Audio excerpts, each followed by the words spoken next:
भाई क्या नाम है आपका? हमारा नाम बॉबी है। अच्छा। हमारे मित्र ने हमारा मित्र गोपाल सिंह जो शौचालय में जॉब करते हैं, अच्छा।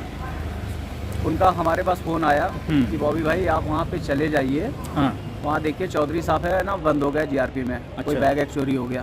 ठीक है, तो मैं वहाँ पे पहुँचा शौचालय पे। मैं कहीं फंसा हुआ था। मैं जैसे पहुँचा 10-15 मिनट में पहुँचने के बाद में शौचालय पहुँचे। शौचालय से हमने जानकारी लिया कहाँ पर है, तो बोल रहा है जीआरपी थाने। तो हम जीआरपी थाने के पास पहुँचते वैसे गोपाल आ गए। गोपाल के साथ में मैं स्वयं गया अंदर, स्वयं गया बात करने।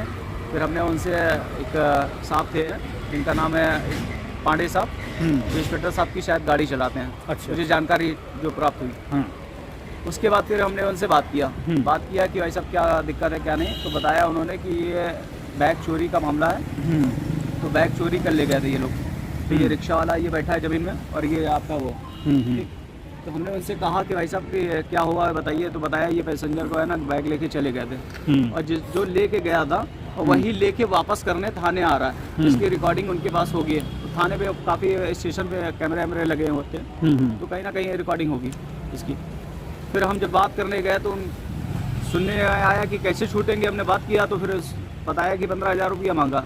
तो हमने कहा कि 15,000 रुपये ये कहाँ से देंगे बेचारे गरीब लोग। ठीक। तो उनसे बात हुई जिससे उसकी सैलरी 6-7 हज़ार रुपया 8 हज़ार रुपया लगभग बनती है कटा के।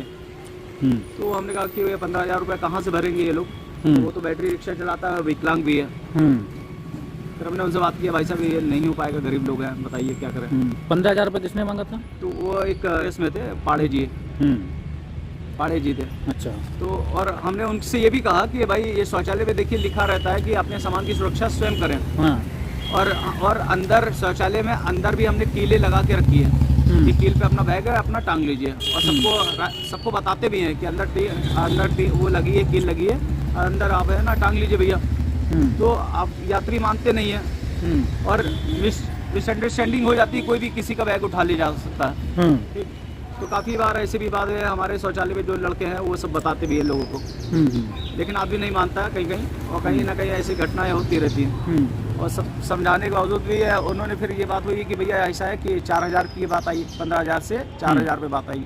अच्छा। 4,000 पे बात आने के बाद बोले इंस्पेक्टर साहब से जाके पूछते हैं। तो प्रभारी साहब के कक्ष में हम भी गए साथ में, गेट तक के गए, ये अंदर गए, अंदर से बाहर निकल के आए।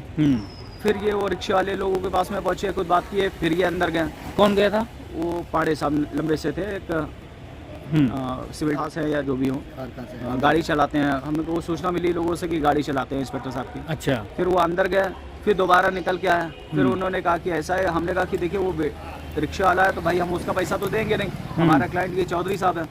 तो चौधरी साहब को कैसे हम, भाई इतनी कमाई नहीं है उनकी, बताइए क्या करें।